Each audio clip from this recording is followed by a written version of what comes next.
आपको 3 idiot movie का ये डायलॉग जरूर याद होगा। कामयाब होने के लिए नहीं, काबिल होने के लिए पढ़ो। सक्सेस के पीछे मत भागो, एक्सेलेंस का पीछा करो। सक्सेस झक मार के तुम्हारे पीछे आएगी। ये सिर्फ एक डायलॉग नहीं है, जीवन का कटु सत्य। व्हाट है हिंदी कटु सत्य। That's really true that those who have only degrees have not been able to excel in life as much as those who had skills too. आपको पता है degree is just 15% of your total value.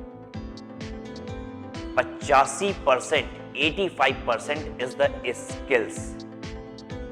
It could be financial, non-financial, communication, soft skill, other hard skills.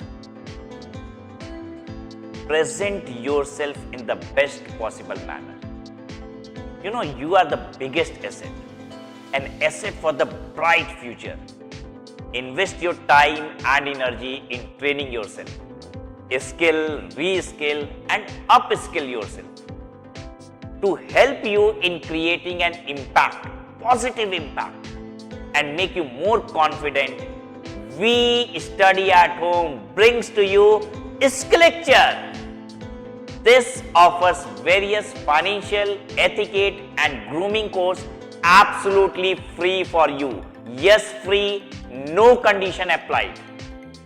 Icing on the cake, you also get a recognized certificate on course completion. So stand tall, stand apart from the crowd, look like the person you want to be. Happy learning.